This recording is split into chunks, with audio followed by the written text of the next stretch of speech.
বিভিন্ন নদ নদীর পানি বৃদ্ধির সঙ্গে ভাঙন শুরু হয়েছে কুড়িগ্রামেও। বিলীন হচ্ছে বসতবাড়ি ও ফসলি জমি। আরও তথ্য জানাতে এই মুহূর্তে সদর উপজেলার চর যাত্রাপুরে আছেন সহকর্মী বাদশাহ সৈকত। সরাসরি চলে যাচ্ছি তার কাছে।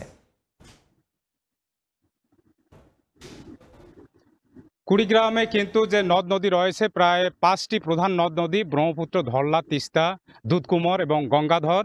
এই নদ নদীগুলোতে যখন উজানের ঢল এবং টানা যে বৃষ্টি, কয়েকদিনের বৃষ্টিতে যখন পানি বৃদ্ধি পেতে থাকে, তখন কিন্তু এই নদ নদীগুলোর দুই পারে ব্যাপক আকারে ভাঙন দেখা দিয়েছে বিভিন্ন এলাকায়। আমরা যেটি খোঁজ নিয়েছি যে কুড়িগ্রামের উপরের প্রবাহিত যে নদ নদী ব্রহ্মপুত্র, বিশেষ করে ব্রহ্মপুত্রের যে চরাঞ্চলগুলো রয়েছে, চরাঞ্চলের যে ঘরবাড়ি রয়েছে সেগুলোতে আসলে ব্যাপক আকারের ভাঙন শুরু হয়েছে। আর পাশাপাশি অন্যান্য যে তিস্তা নদী রয়েছে, তিস্তা নদীর বেশ কয়েকটি পয়েন্টে ভাঙন চলছে। এছাড়াও দুধকুমারের যে অববাহিকা রয়েছে এবং দুধকুমারের কিছু কাজ চলমান রয়েছে, স্থায়ী তীররক্ষা, সেই তীররক্ষার কাজের বাইরে যে কাজগুলো, যে এলাকাগুলো রয়েছে অরক্ষিত, সেই এলাকাগুলোতে কিন্তু ভাঙন শুরু হয়েছে। এছাড়াও ধল্লার বিভিন্ন পয়েন্টে ভাঙন চলছে। আমরা যেটি পানি উন্নয়ন বোর্ডের সাথে কথা বলে জেনেছি, পানি উন্নয়ন বোর্ড জানিয়েছে যে এই ভাঙন শুরুর পর থেকে প্রায় 30টি পয়েন্টের মধ্যে প্রায় 14টি পয়েন্টে অস্থায়ী ভিত্তিতে জিও ব্যাগ, বালু ভর্তি জিও ব্যাগ ফেলে তারা কিন্তু ভাঙন রোধের চেষ্টা করছে। আর আমি এই মুহূর্তে যে জায়গাটিতে রয়েছে, এটি কুড়িগ্রাম সদর উপজেলার যাত্রাপুর ইউনিয়নের বানিয়াপাড়া এলাকা।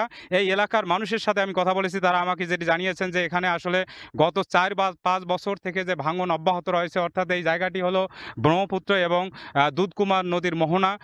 4-5 বছর থেকে যে ভাঙন অব্যাহত রয়েছে, কিন্তু এখানে কোনো সরকারি পানি উন্নয়ন বোর্ড সরকারিভাবে কোনো বস্তা কখনো ফেলেনি, যার কারণে যদি দেখায় যে এখানে যে ভিটাবাড়িগুলো রয়েছে, এখানকার মানুষ যখন ভাঙন শুরু হওয়ার পরেই কিন্তু তারা এই ঘর বাড়ি সরিয়ে নিয়েছে, যাদের ভিটাবাড়িগুলো এখনও অক্ষত রয়েছে। এবং তারা জানিয়েছে যে আসলে যে যখন পানি বাড়া কমার সাথে যে ভাঙন প্রথমেই শুরু হয়েছে বর্ষার শুরুতে, এই নদ নদীর পানি যদি আরও বৃদ্ধি পায় তাহলে কিন্তু রাতারাতি তাদের এই ঘর বাড়িগুলো ভাসিয়ে নিয়ে যাবে। সেই ভয়ে কিন্তু তারা ঘরবাড়ি এখান থেকে সরিয়ে নিরাপদ স্থানে যায় আশ্রয় নিয়েছে।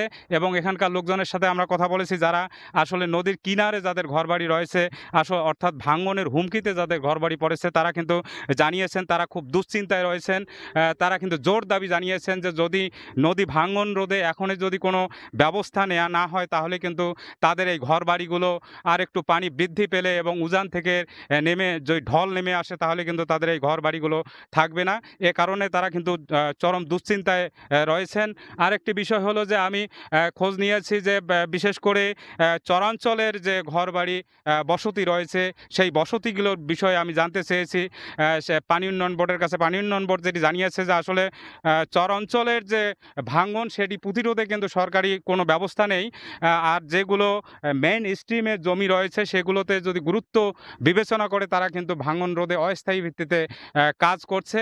আর তিস্তা পাড়ের মানুষ যারা রয়েছে তাদের সাথে আমি কথা বলেছি। তিস্তা পাড়ের প্রায় 42 কিলোমিটার দীর্ঘ কুড়িগ্রামের উপর দিয়ে 42 কিলোমিটার পথ পাড়ি দিয়েছে তিস্তা। সেই তিস্তা পাড়ের মানুষের সাথে আমি কথা বলেছি, তারা জানিয়েছে যে আসলে তিস্তা, এই 5টি নদীর মধ্যে তিস্তা কিন্তু সবচেয়ে বেশি খরস্রোতা নদী, যার কারণে যখন উজান থেকে ঢল নেমে আসে, এই স্রোতের কারণে কিন্তু তারা ঘরবাড়ি তাদের নষ্ট হয়ে যায়, ভেঙে যায় এবং তারা ক্ষতিগ্রস্ত হয়ে পড়ে সবচেয়ে বেশি।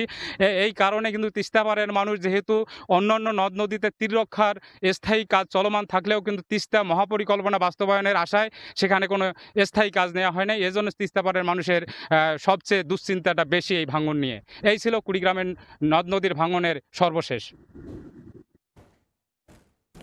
কুড়িগ্রাম থেকে সবশেষ জানাচ্ছিলেন সহকর্মী বাদশাহ সৈকত।